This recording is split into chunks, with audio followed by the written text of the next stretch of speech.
All right, guys, today I'm going to tell you why keto sucks. I'm just kidding. Today, what we're actually going to talk about here, though, team, is we're going to go over all the different kind of diets today. And I'm going to break down exactly why they work, why they don't work, my personal opinion on them, what a good diet is, different types of diets, the importance of this, a whole 9 yards, guys. Okay, so I want to make this trending here for you guys today because it makes me so sad when I see people who, because I get what it feels like when you're trying to lose weight, when you're trying to work on your health, you're trying to feel better, right? And you're lost, you're stuck, and you're not feeling good in the mirror. And I know what that pain's like, and I don't want to see other people deal with it. I mean, I do, and I see it all the time. People trying to lose weight, they gain it back, and it's over and over again. And then years down the road, next thing you know, they're struggling with major health issues or diseases, or some people even just have random heart attacks. Like it's very, very sad. And if I can just help at least one of you guys make this healthy change once and for all, like I win. That's my win right there. Okay.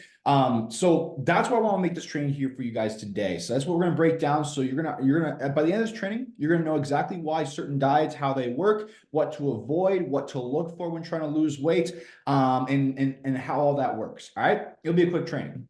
Now, for those who don't know, my name is Hayward. I'm the CEO and founder of Coach Hayward. You can follow us on Instagram at coach.hayward. We personally help women 40 plus permanently lose weight and make a lifestyle and not a diet. So we help them with their hormones, optimizing their bodies, their lifestyles, a whole 9 yards there. So let's dive into the training here today, guys. All right. So I put why keto sucks so that way so many people will want to watch it here because I know a lot of people do keto. But anyways, let's start out with this. So I already told you the importance. Now let's talk about the types of diets. All right. So the types of diets that we got here, these are the main ones, right? There's a bunch of ones. You got Atkins, you got the military diet, but these are the main ones, right? So how do these diets work? Right. You probably heard from like your friends, like, oh, well, I did keto and I lost 20 pounds in a month or whatever it may be, right? One thing I would ask is like, watch that friend 6 months from now or a year from now or even 2 years from now if they're still down the weight. Okay. So here's the thing, guys. Keto, the way keto works, right, is one thing we should all understand. Their only way to lose weight is to be in a calorie deficit. Okay. So all these approaches here, they basically just help you in different ways to be in a caloric deficit. So how keto works is that we restrict ourselves. You know how like we always say, like, I don't want to restrict myself when losing weight. We do in some sort of way, but if we do it the smart way, it's super easy. So or not easy, but it's a lot easier. So keto restricts you in a way where you cut out a food group, right? You're cutting basically out all of your carbs. So what that does is that it forces you to eat more protein, and more protein is typically going to keep you more full longer and also have typically less calories per meal when you're eating protein. Now, here's the thing though, is that if you are going keto and you cut out the carbs, fats have more calories than carbs and protein. I believe fats have like 9 grams of sorry, I think yeah, fats have 9 grams of calories or whatever. 9 calories per gram. That's what I meant. 9 calories per gram, and a carb and a protein has about 4 calories per gram, I believe.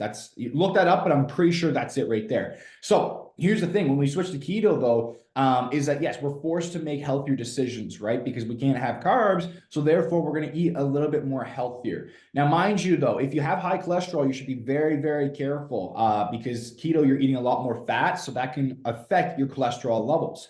Now, the next thing here is with keto. So that's basically how keto works, though, right? So you cut out the carbs, so that way you're forced to eat higher protein and more fats, and those foods are going to keep you full longer and also help you get rid of like the processed food, fast food, stuff like that, right? Because breads, all that stuff, all are carbs. So if you're forced to cut that out, it's going to be a lot easier to lose weight, right? Because you're eating more protein, fat. So that's kind of how it works there. And by doing that, not everyone will lose weight because you still might not be in a caloric deficit, right? But odds are, if you're cutting out a whole food group and it's carbs, you're more than likely going to be in a caloric deficit to lose weight. All right. So that's basically how keto works, guys. Like when it comes to weight loss, we could dive into ketosis and stuff, but I'm not going to dive into that today. But that's how keto works there. Okay. When it comes to just overall weight loss. Now, the next thing here, when it comes to, and mind you, I'm not against like anything, like personally, my opinion is like, do what works for you and your body and what you love. It's got to be sustainable. Now, the next thing here, guys, is shakes. How do shakes work when it comes to weight loss, right?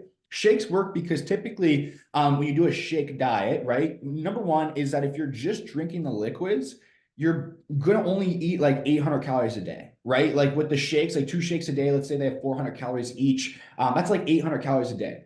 Inside these shakes, though, you're gonna notice that it's gonna be filled with fiber and it's gonna be filled with protein as well. Okay, all these different things are gonna go inside of it to keep you full as long as possible. That's how the shakes work. You drink them, you gulp them down, and it's going to keep you very, very, very, very full. So that way you're not going to be hungry as much and you're going to eat less food, right? And if you're only drinking the liquid diet, like if you're only doing shakes, the reason why it works is because you drastically cut out your calories. So that's how like the shakes work when it comes to weight loss, is just another form of restriction, keeping you full. So we eat less food, so we're more likely to lose weight, right? Shakes can be very dangerous though, because you're in a major deficiency. Like you're really like cutting your calories out tremendously. So what happens typically to shake like dieters is that they lose a lot of weight at first. They'll lose like a lot of water weight and they lose a lot of weight first, like literally like 10 pounds in a week or two. And what happens is that they hit a plateau very quickly because their body goes to starvation mode, their metabolism drops, and then they're kind of stuck at this plateau eventually where they might lose some inches, but they're going to lose their muscle mass and get themselves in a really bad rut. So that's kind of what shakes are and how that works there. Now, the next one here is pre-made meals. So pre-made meals, I mean, it's not too bad at all. Like, just depends where you get them from. You just got to be careful because they have some preservatives in them, very high sodium, just extra like things that we don't really want in our diets, or we want to be careful of if we are trying to lose weight and get healthier. Sometimes those pre-made meals have them. The only thing I notice though, when it comes to pre-made meals, like let's say you're eating the healthiest food possible in the pre-made meals, is that if it's not sustainable, right? If you don't realistically think you're going to buy those meals forever, that's one thing we want to take in consideration, right? But typically the pre-made meals, they'll help you lose weight either if they're set up in a way where it's super high protein, super high high fiber foods to keep you full, right? Dense foods with low calories. Now we can do this the natural way though, right? But the easy part about the pre-made meals is done out for you. You grab them, you put them in the microwave, wherever, you cook them up and you're good to go.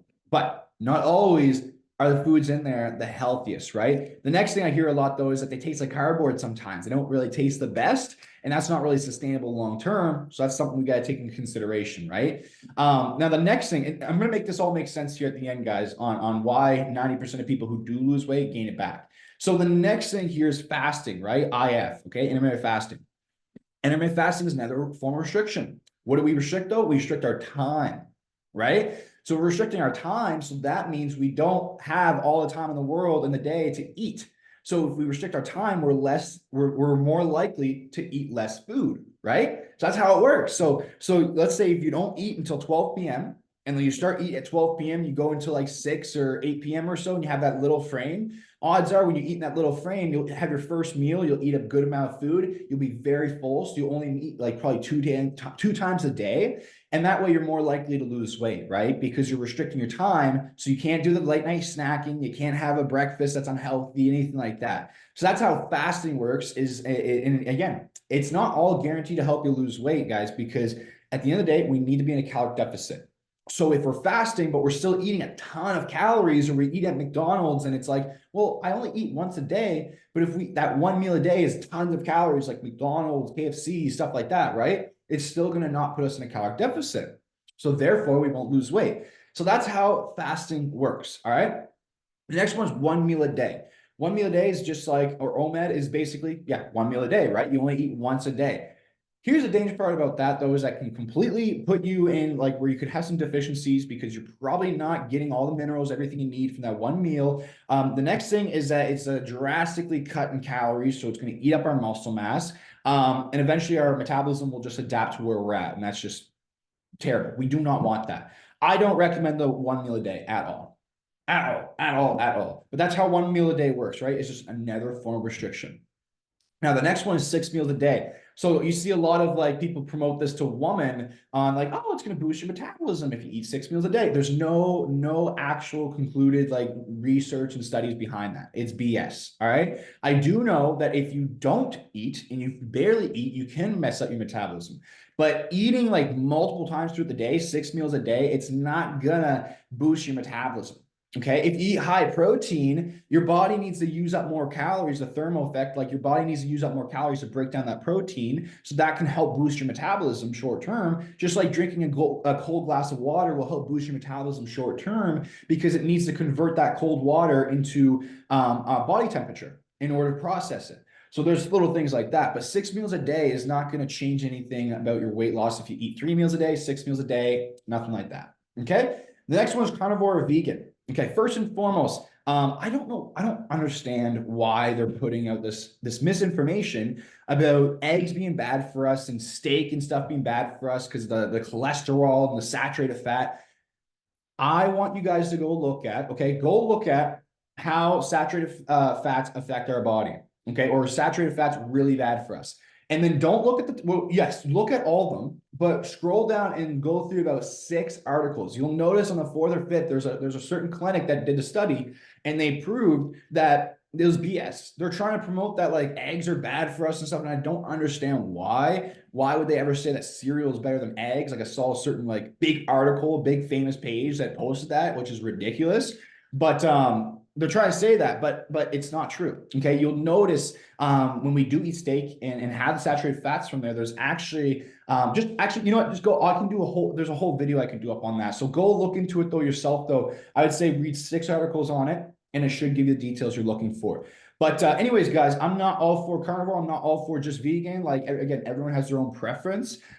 Just when you do those approaches, you just got to make sure you're not deficient in any areas or anything like that. And again, sustainable, right?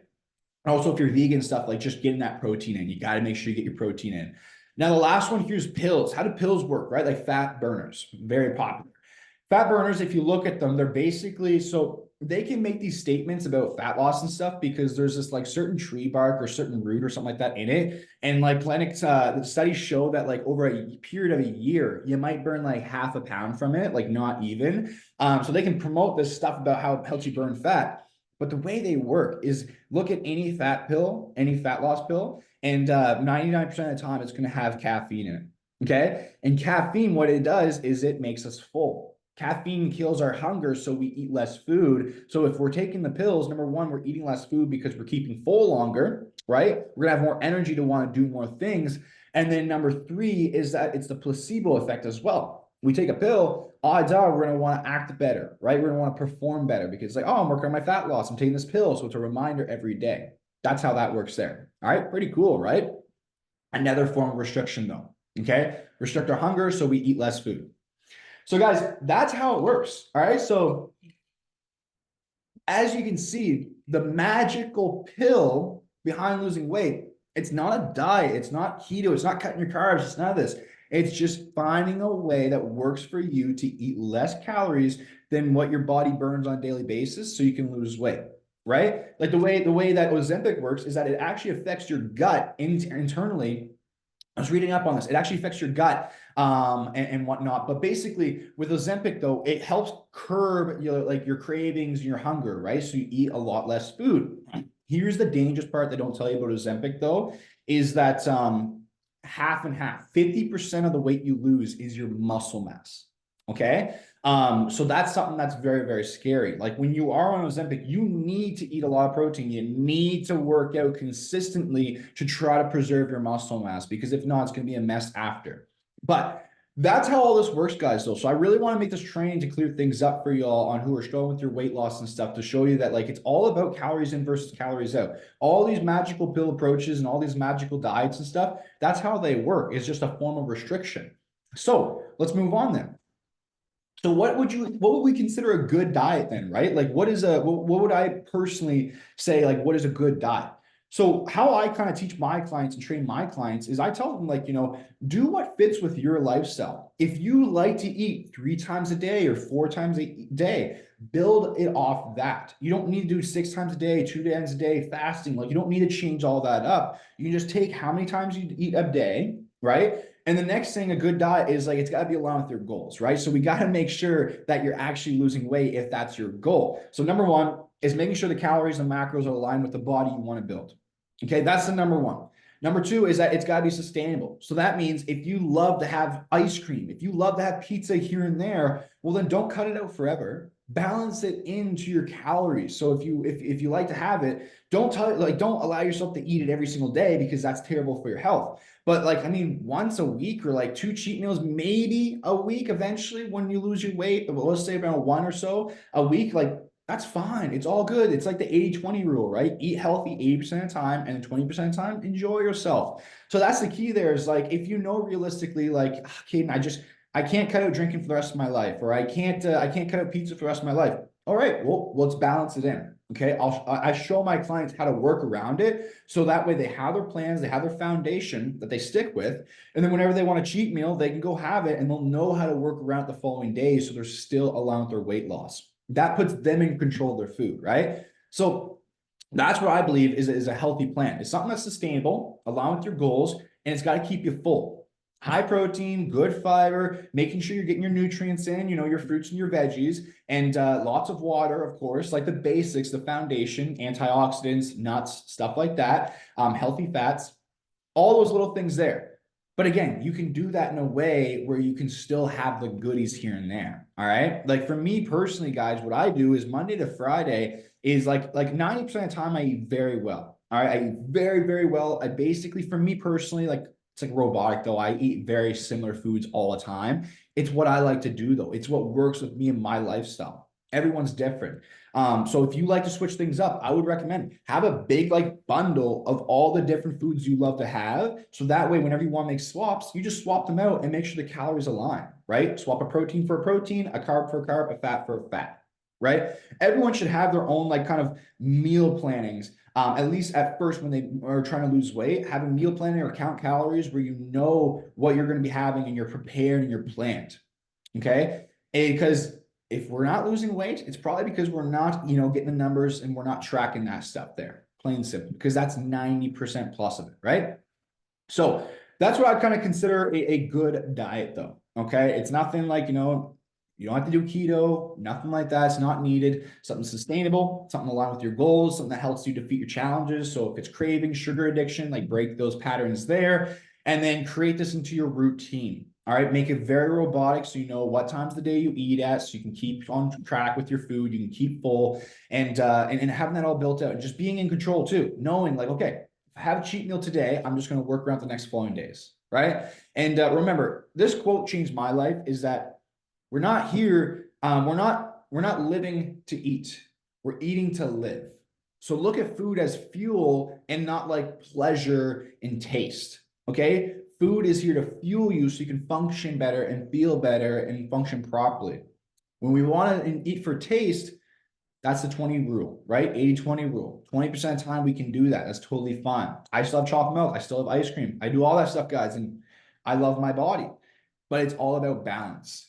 All right. So that's training for today. So why do people lose weight and gain it back all the time? Is because they never change their food habits, right? So what happens is that they do like a short-term diet, like for like short-term, they'll do a diet or a different style of eating, and then they'll lose the weight, but they never change their eating habits, right? It was just following a plan. So once the plan's done, once they're happy with their weight, they go stop the plan. They add back in the drinks on the summer. They add back in the extra snacks, and then they gain the weight back, and it's this constant cycle over and over again. So what they're better off to do is just take all the foods they love to eat, all the drinks and stuff like that, and balance into a plan that fits their weight loss, keep full through high protein, getting the meals on track, counting calories, or following a meal plan. Do it that way so it's actually sustainable. They're eating the foods they love, and then when they lose the weight, get their calories back up to maintenance mode. And now it's actually sustainable though, because they don't feel like they need to stop a diet because they've been eating the same way they were eating before, just a few small adjustments, so they can actually sustain it long term. That's the key, guys. And remember with it, and the last things too is, number one, remove the self-judgment, remove like putting yourself down and stuff. A lot of us just self-sabotage because we can't stick with it, because we don't get the results quick enough, because we expect these crazy results because we're lied to online about all these pill companies and stuff about losing 20 pounds a month, all that crap. If someone has 100 pounds to lose, yes, you can lose 20 pounds a month. If you have 20 pounds to lose, you're not going to lose 20 pounds a month. All right. And you don't want to, because it'll kill your muscle mass and you won't even get the look that you want.